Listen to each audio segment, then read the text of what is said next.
Good afternoon, everyone. Welcome to Gulfstream today, and welcome to Gulfstream Park on a beautiful, beautiful Saturday afternoon. And before we get started, I want to take this time to introduce my new co-host, Acacia Courtney, and welcome to South Florida, and welcome to Gulfstream today. Thank you. So happy to be here. It's an exciting day. We have 2 stakes, 10 races on the card today, and it's Kentucky Derby Day. And like you said, we have this absolutely beautiful day. What a way to start. Yeah, and a fast main track, firm turf course, just a beautiful day. And we keep saying it over and over. Usually this time of the year, we don't get the low humidity like we do have this afternoon.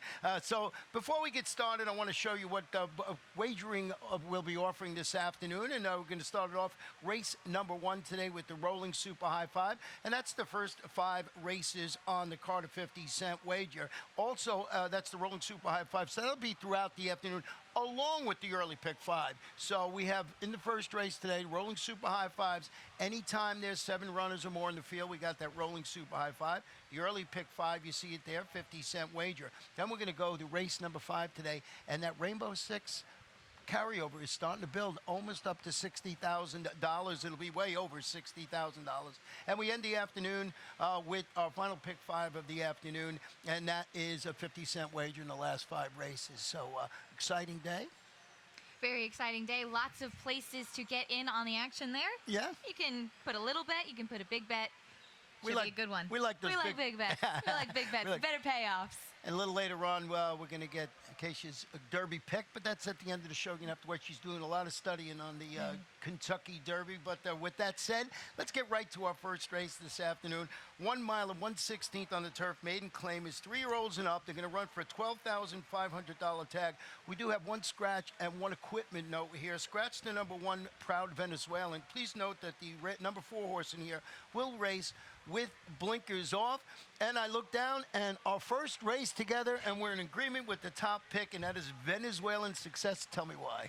Yeah, Venezuelan Success, he's coming off a very strong effort, ran second last time out, running 1 mile and 1/8 on the turf. I think that he's looking really good coming into this race. 2 starts back, had a really tough trip, clipped heels, ran into some traffic, but then coming back, that very impressive effort. 0 for 6 so far, pretty lightly raced horse, looking to make a big run today. Yeah, I like him on the turn back. As you mentioned, beating the neck in that afternoon against Similar. That was going 9 furlongs. Certainly looks like a good spot for this horse, and trained by Bruno Tessori. So we'll see how this works out. The horse I used in second in here, you did not use, but it's the 3, King J, who's dropping a notch. He's stretching out this afternoon after returning from a freshening to finish an improved 4th against 16 maidens. That was going a mile. I want to show you a stat on trainer George Navarro doing his second start off a 45 to 180-day layoff. He's pretty good. He's 15 for 78. That's 19% in the money. He's got a 19% win average, 47% in the money,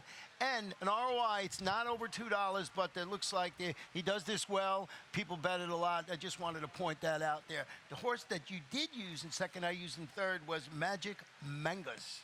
Yeah, this horse is going up in distance again. The last 2 races were at the 7.5 furlong distance. A pretty couple solid efforts. Interestingly enough, trainer Larry Bates took away the Lasix in the most recent start, and in that start, this horse was only beaten by 2 lengths. So this will be the second start without Lasix after a first few starts with Lasix. Again, bumping up in distance again. Looks good coming into today. And you also used the number 8 horse on your ticket. Yep, blinkers off for a little fool. Also making the first start for trainer Chuck Simon. Been dropping a bit. I think this might be the good level for him. Yeah, and Chuck Simon having a really good spring-summer meet here. Let's flip the page. We'll go to race number 2 this afternoon. 6 furlong sprint. Claim is 3 and up. Non-winners of 3 races in life or 3-year-olds. We get 6 runners in the field with no scratches or jockey changes to report. And we both went with Captain Taze in here, and named, of course, for that hockey player on the Chicago Blackhawks. Yes, and I can assure you that we did not compare notes prior to this.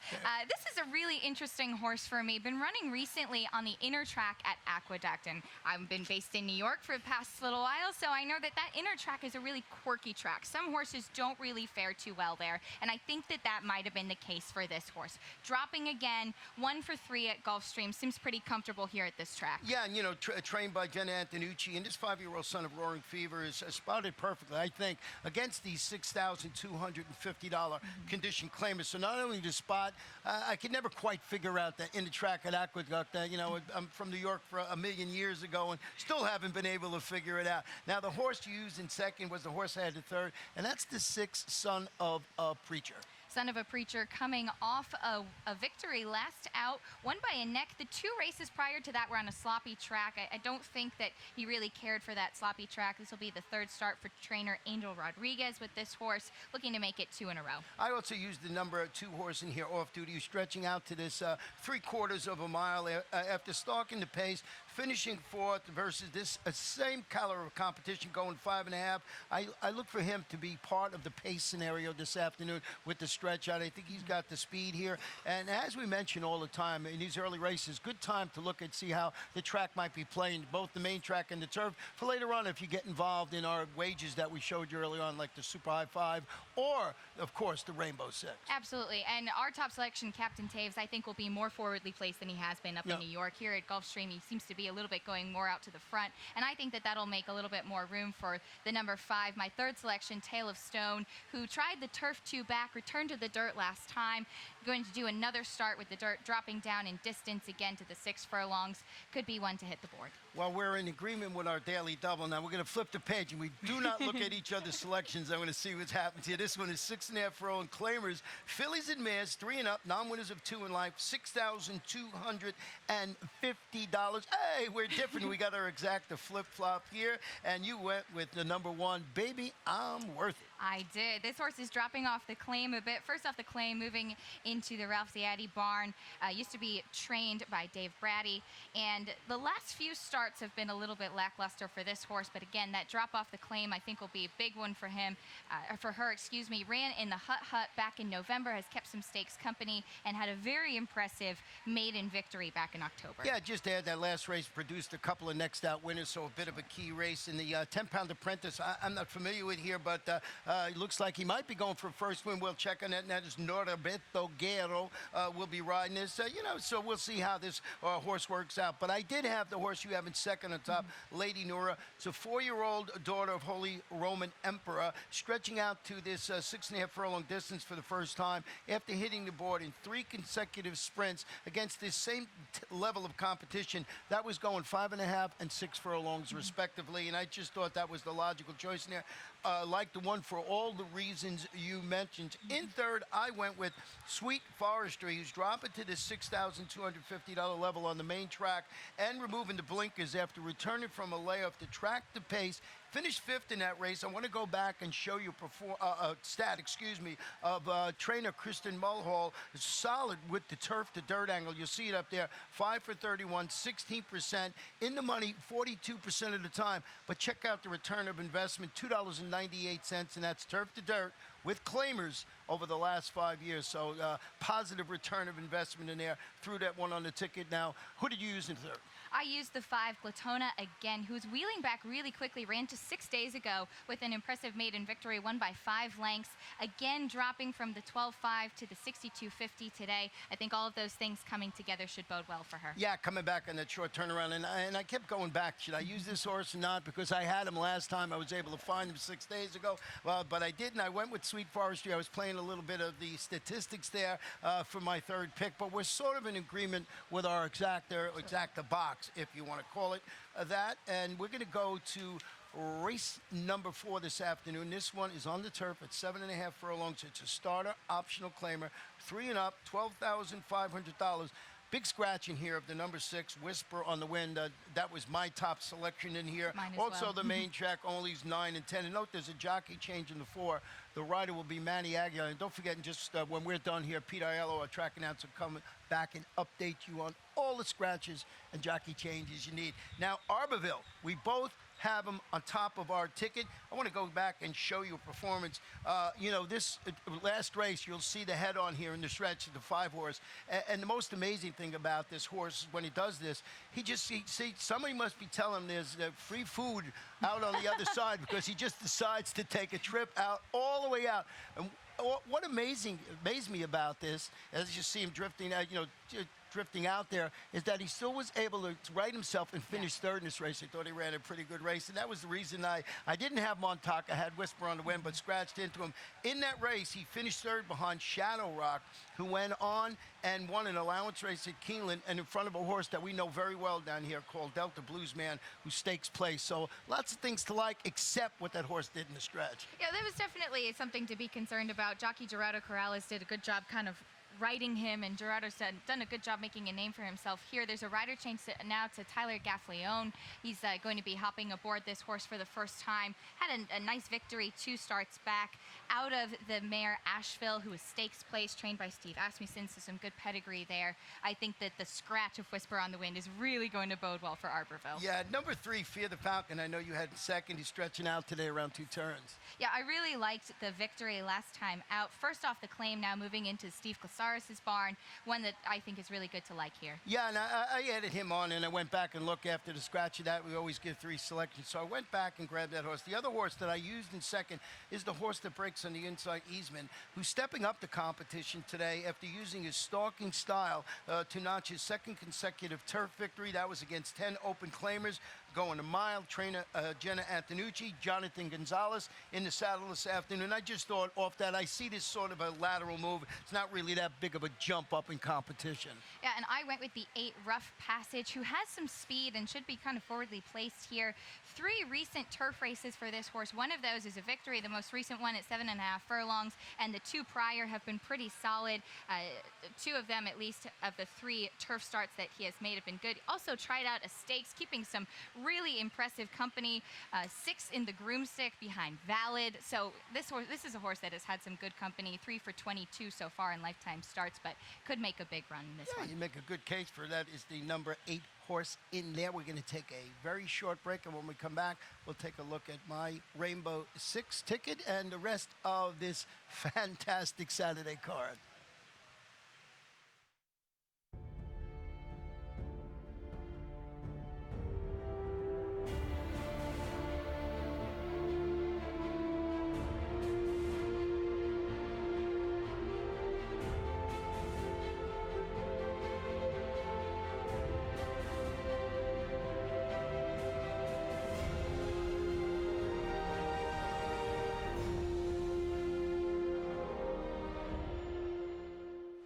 Welcome back to Gulfstream today. Beautiful Gulfstream Park. Ron, along with Acacia, my new co-host, and she's doing a fantastic job. And we're going to take a look quickly at the 5th race. 1 mile on the turf. Claim is 3 and up. Non-winners of 3 in life.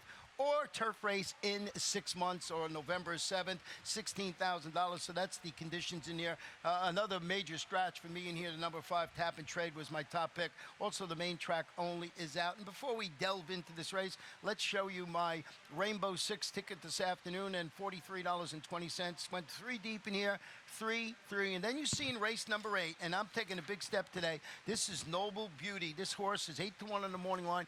I love this horse's last race. We'll talk about that. That's in one of our 2 stake races this afternoon. 3 and 4, $43.20.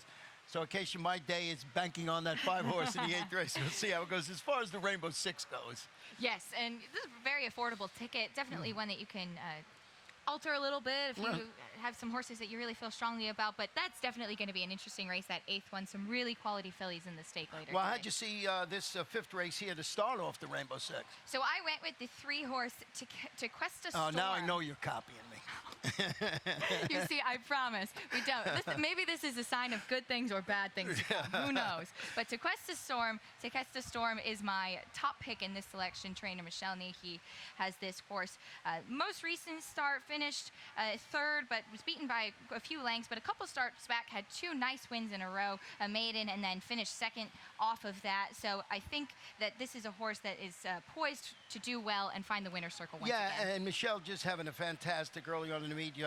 Going into the other day, 3 for 10 at the meeting, a 30% win average during the spring summer meeting. Miguel Vasquez had a riding double yesterday. So lots of things to like. And if you have a chance to look at Michelle's horses when they come into the paddock, they always look fantastic. So both of us have that one right on top of our ticket there. But there are other ways to go, and this is one of the races where it wasn't positive. You might want to add some more horses to your Rainbow Six ticket. I did use the number 4, So Cozy, in second, who's turning back today to a mile after tracking the pace, finishing fourth. But that was against multiple winners in a $12,500 open claimer going a mile in the 16th.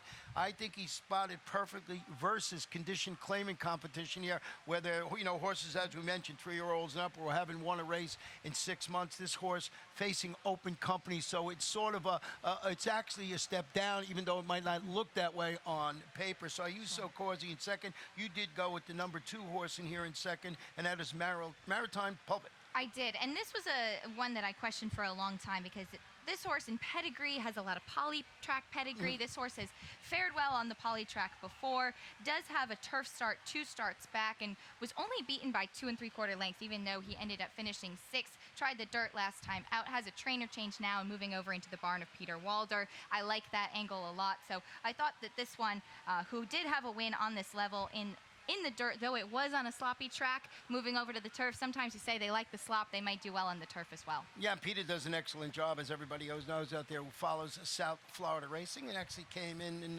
had a big smile on his face when he was looking at this race this morning. So we'll say. And also, I used the number 1 horse in third. This is Starship Frontier, who's stepping up to the next level after dueling throughout and holding sway to defeat 12-5, 2 lifetime claimers going a mile in the 16th.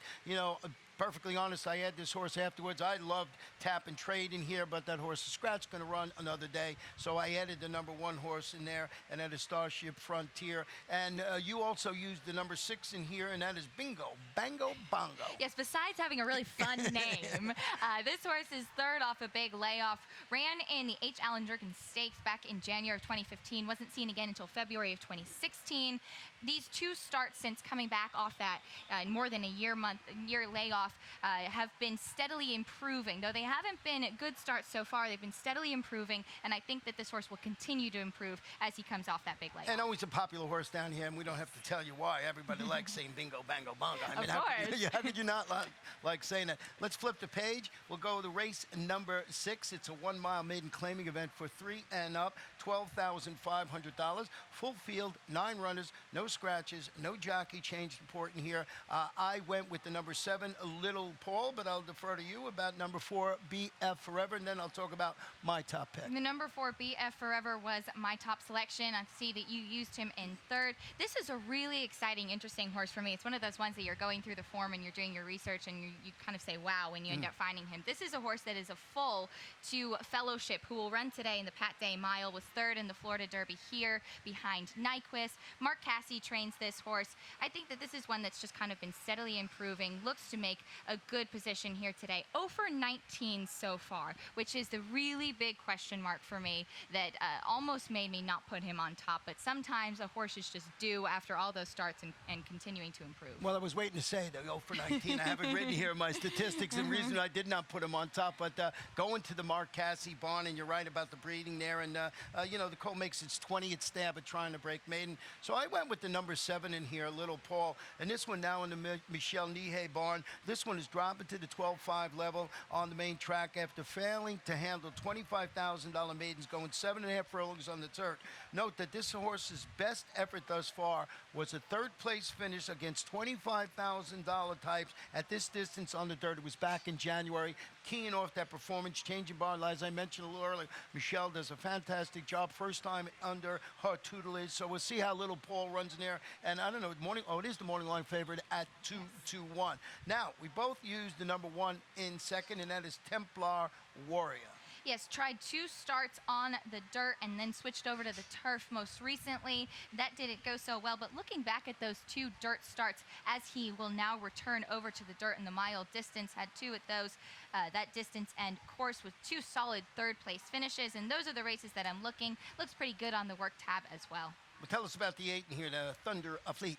The 8 was my third selection, Thunder of Fleet. This will be the first start for trainer Dave Casson with this horse. Jonathan Gonzalez has also ridden him in his 2 previous starts. I like that even with the barn change, the jockey will stay. Yeah, Jonathan Gonzalez does an excellent job. One of our favorite jockeys down here all year round, not just in spring and summer. With that said, we'll go to race number 7 this afternoon. 5 furlongs on the turf. Maiden claim is 3 and up. $20,000. Scratch the number 1 in here, Lechster. And also note that the jockey on the number 10 will be Tyler Gaffleone. Now, you see, we both have the 3 and 6 in here, and that is great because I was just about to say before I saw the selections, this is the race I had the most trouble with trying to pick a winner here. We both have the 3, who I think is 6 or 8 to 1 on the morning line, and that is the 3, Gasolina. Yes, 6 to 1 on the morning line, Gasolina. Another kind of fun name to say. This is the horse dropping down in distance a bit. Tried the turf for the first time last time out at the mile distance. Will run at the 5 furlongs today. 2 solid thirds in the past 2 races. Matt Rispoli is aboard. This definitely was a hard betting one. I think it's pretty wide open, pretty evenly matched horses. Yeah, and Gasolina, as we mentioned, cutting back to 5/8 after setting the pace, weakened to finish third, but it was behind a repeat winner called Wolf Rock in a day, and in front of a next out winner called Tiz 2. That was its $32,000 debut going a mile up at Tampa. So that race up at Tampa was a fruitful race. A couple of horses have come out to run well. A repeat winner and a next out winner. Efren Loza Jr. does an absolutely great job. Matthew Rispoli, this is what I like to call the classic turnback move, going back to 5/8 on the grass. Now, number 6, I go for greatness. Right in second with you. I go for greatness. This will be the first start with trainer Angel, or moving back over into the barn of Angel Rodriguez, excuse me. When Angel had this horse back in March, finished a solid second, beaten only by 2 lengths at the 5 furlongs on the turf. Seems pretty comfortable at this distance. I just thought, looking to see how this race might shape up, this is a horse with some versatility who can go out to the front or can sit just behind the leader. Yeah, and I think he gets some frequent flyer miles today after a couple of solid turf sprints here at the $35,000 level in February, March. Then he goes up to Woodbine. Just last week, he finishes 7th on that new surface they have, the Tapeta surface up there at Maiden Special Weight Company. Right back here. Looks strong at the $20,000 level, so he's getting those frequent flyers, sort of like you. Yes, I've been all over the world and now down in South Florida, but we ended up a little bit different for our 3rd place selection. I went with the 8, Daddy Duke, whose dam amusingly has had all of her wins were on the turf, so moving over to the turf after a debut on the dirt, 5.5 furlongs on the dirt, finished 3rd. We'll try the turf for the first time. Could run well. Well, I threw a first-time starter in 3rd, and that's proudly we serve as a gelded son, a proud citizen, debuting for trainer Dane Kubinski, who's just having a fantastic meeting, especially with the 2-year-olds. I think he might have won almost every 2-year-old race, or we had 3. I think he won 2 of the 3, and he's got Tyler Gaffleone, and Tyler Gaffleone, no need to mention him here in South Florida. Maybe he does an excellent job, a good rider. Absolutely. So let's go to race number 8, and it's our feature event of the afternoon, and I am very excited about this race. 1 mile and 1/16 on the turf, fillies, 3-year-old. It is called the Honey Rider. As I mentioned, $75,000 guaranteed. You remember a little earlier, this is where I singled the horse, and I want to go back and show you this horse's performance. Is making her stakes debut, so she is stepping up in competition. But if you just watch this horse, Noble Beauty, she comes out of there, and she's just last behind the field. They take her back, and you'll see early on in the going, she's back there. She sits 11, 12 lengths off the pace throughout. She's off your screen right now. She's the one all the way back there to see that 6 number and the chicklets there, back there. Then when we switched to when she turns from home, I just thought she was incredible in this race. She exploded to victory. And as she's going into the final turn here, you'll see she gets stuck behind a wall of horses. So you see her there. She's sort of stuck. Now she gets to the outside. There she is. And just explodes to victory. And if you went back and hear track announcer Larry Comus's call this particular day, you didn't think this horse was going to win. It just goes on and draws off. So off that performance, albeit against $75,000 maidens, but guess what? It's Chad Brown. So, he's got other horses in here. But off that performance, either you jump on the bandwagon with me and single this horse, or you look a different way like you did in here. And who did you go with? I did look a different way. I ended up going with the 8, Rontos Lily, but certainly a lot of credit to Noble Beauty after that run. She's one of 2 that Chad Brown has here in this race. He also has the 1 Winged Fury. Both of these horses for him are making their stakes debut. But I went with a horse that has had some experience in graded stakes even. Rontos Lily 2 starts back, ran in the Sanibel Island Stakes and had a lot of trouble, ended up being disqualified and placing 7th, but prior to that, ran in the Grade 2 Devonadale and the Grade 2 Forward Gal. So this is a horse that kept a lot of good company. Both of those races were won by Catherine Sophia, who just won the Oaks yesterday. Yeah, and that's a good angle. And, you know, if you knew that 2 days ago when we had a look at this, maybe you moved this one up. I remember the horse when she was disqualified, just took a left turn and had a horse had to really check badly out of there. But it was right at the wire. It wasn't like it happened early on. So definitely Rontos Lily, a good pick. And if you're going off the Catherine Sophia angle, you could chalk that one up as a winner. Now, you also used the number 6 in here, Sweet Victory from the Todd Pletcher barn. I did. This is another one making a stakes debut. Had a maiden victory in her debut. 2 races that were a little bit questionable, the mile and 16th mile and distance, stretched back out to the mile and 16th at Gulfstream back in April. Again, a very impressive victory, won by nearly 4 lengths, and that's what I'm going off of to help her run off of that impressive victory again. Well, keeping with the Chad Brown theme, I'll mention the one in here, and that's Wing Fury, another, as we mentioned, from the potent Chad Brown barn, stretching out to a mile in the 16th, following her maiden score at this distance with a second place finish against $75,000 optional claimers going a mile, and just thought that was a logical horse in here. I'm in the top pick in here, should be the number 8, and on the morning line, the number 1 is second. So, like I say, trying to get a little cute there. Now, you also used the number 3, and we talked about this earlier. And Pete, this is not for you. Our track announcer, Pete Aiello, Pancake. I had no idea about the pancake joke, so I guess I'm coming in off of that. But this is another horse. Pancake ran in the Sanibel Island as well, and I think that she really did get checked a bit with Rontos Lily and her sideways move there. Ran behind Harmonize, who ran yesterday in the Grade 3 Edgewood, another one keeping some good company here. This is a stakes winner, this horse, who was running in the fairgrounds. A very classy one. Jose Caraballo is aboard. And the number 4 horse in here, and I don't want to wreck this name, but I think it's Balance Kellick, so we'll get with the Pete and see how he says it. Came from off the pace to win her 1-mile debut at Tampa. Debuts locally for who?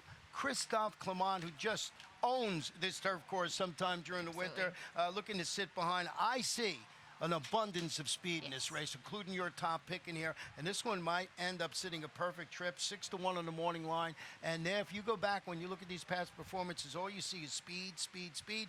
One of the reasons I went with the 5 Noble Beauty, and one of the reasons I threw this on, but the one to beat is Rontos Lily off that back stake performances.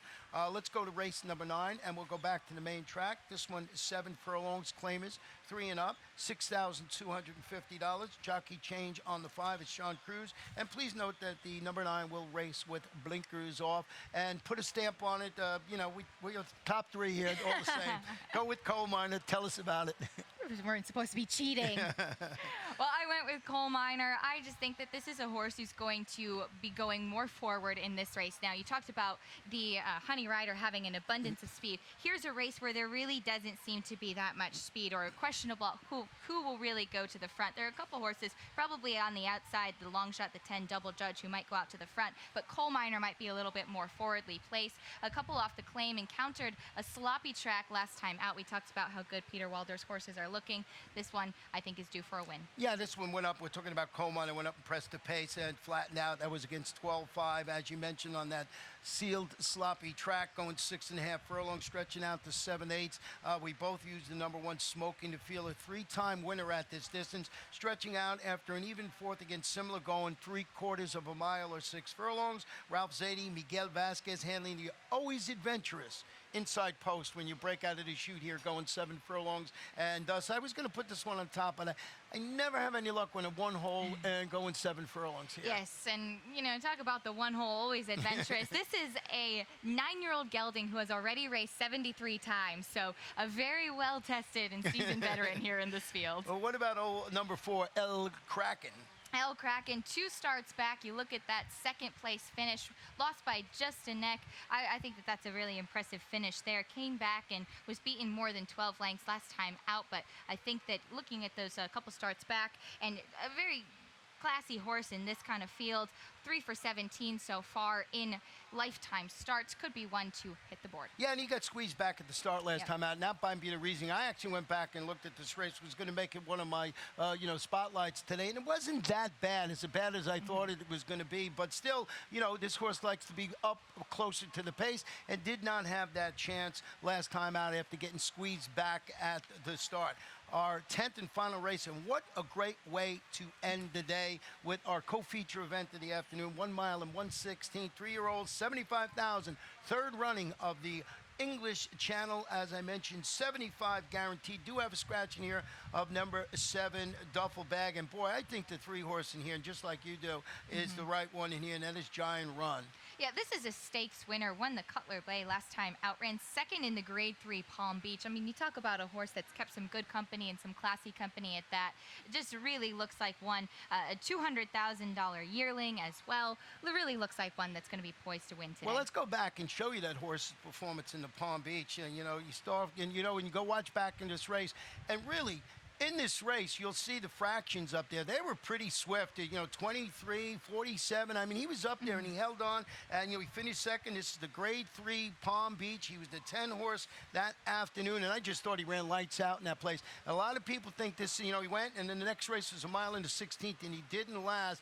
But this horse does not need to be on the lead. He can stalk and be off, and I just thought off that performance there. We're in both agreement that number 3, Giant Run, is the one to beat in our co-feature event of the afternoon. And you also went to the outside, like I did, with number 12, Noble Quality. Yes, Noble Quality may not have a stakes win like Giant Run does, but does have 2 wins in a row that he is coming off of. One by a head and then one by half a length, both at 7.5 furlong distance. So stretching out a bit now. This horse was a $210,000 yearling purchase, so it has some class there. Talk about Christophe Clement owning the turf. This is a horse that he's bringing here today. Yeah, and I mean, for all those reasons you mentioned, I like it too. Now, I close it out with the 6th in here, Telling Tony. And Telling Tony is a half-brother to superstar sprinter XY Jet. Now, XY Jet, all his fame on the main track. And I mentioned this horse last time, and what did he do? He came up and he was able to win at a mile on the turf last time out. I think he's a little bit of a long shot play in there, but I think the horse could sit the catbird seat behind the speed in there.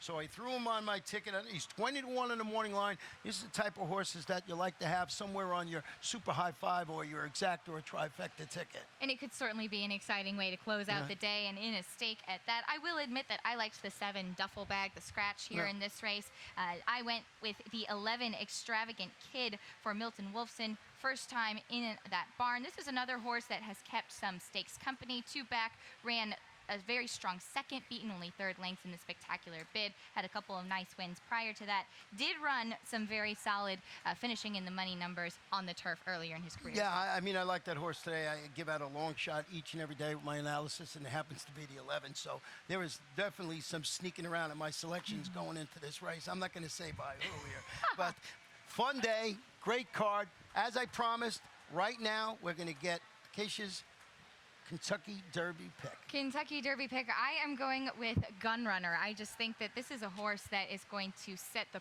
perfect trip coming up into the Kentucky Derby. It's really fascinating to me that Nyquist has done absolutely nothing wrong so far and still not really getting that much respect. And he could go and knock everybody's socks off and win. He won the Florida Derby impressively here at Gulfstream, but I think Gunrunner is going to set up well for that trip. You heard it here first. Mohamed wins the Kentucky Derby. We'll see how it works out. Going to be a fun day, right? It's going to be a really fun day. We're going to turn it over to Pete Arello, our track announcer, and he'll update you on everything you know to need to have a fun day here at beautiful Gulfstream Park. And Acacia and I will be back in just a little while. What do I love about horse racing? Everything. The speed, the excitement,